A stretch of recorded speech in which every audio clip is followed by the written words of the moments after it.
So if you haven't already guessed it, people, this is Chaos Sabers Thermal Detonator from Return of the Jedi.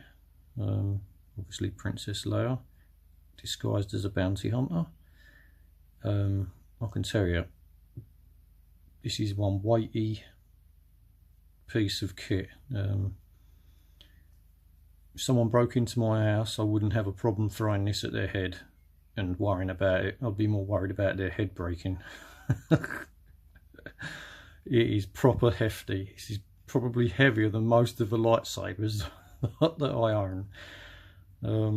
Considering the size of the battery and things that are in it, it just goes to show how dense the material is that it's made of.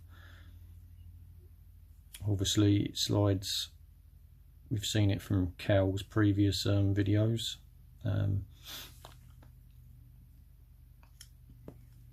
To open it, you want these teeth and gaps all to line up.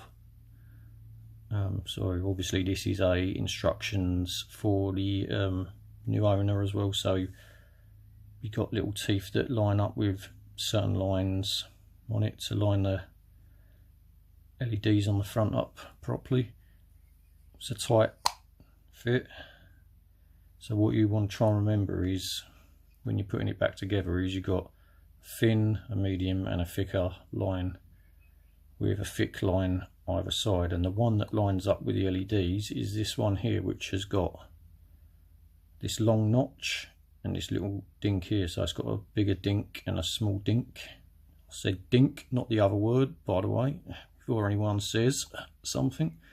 And I suppose you could say that one there and that one there, these two little marks correspond, I suppose, with the two marks that are above it in front of the switch up here. So I'll give you a little bit of an idea for the positioning. It's got a Goth 3D chassis fitted to it. I believe this is the polished brass one that he ordered. The customer sent the chassis, the parts, the board. We did have a bit of a conundrum with the USB charge port. There's actually two boards that use the same part number, but there's a secondary part number which I believe is 425, and if you get the one that says 485, it's the wrong board. Now they use the same photos for both boards, which they shouldn't be. Obviously the people that are selling them don't actually understand that there's two different boards with the same part number at the start of it, but the end part number is different on it. So be careful of that. Make sure you're actually getting the one, I think it's 425, the secondary number you need to look for if you're ordering the USB charging socket for it. Power button is there, and you don't get a boot sound when it comes on because it's not switched on in the actual board preferences, because obviously a thermal detonator doesn't make a boot sound. I believe that's why Irv has it designated as off from the start. Got AUX button just there. So I believe I already had it on, but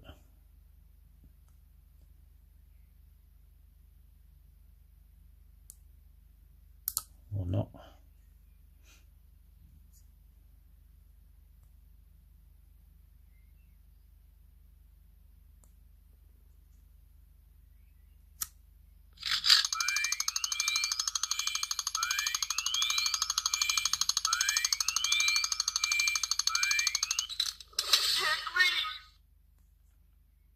So power on is this direction, it's away from the auxiliary button. That's now on another font. Although they're the same font, they've just got the sounds and things set up differently on them.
And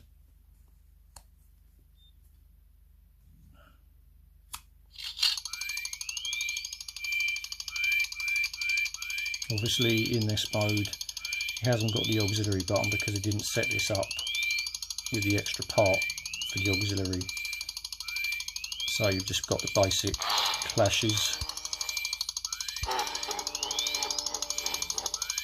And the swings, when you do the swing, it starts that countdown. Otherwise it's just ticking once that stops.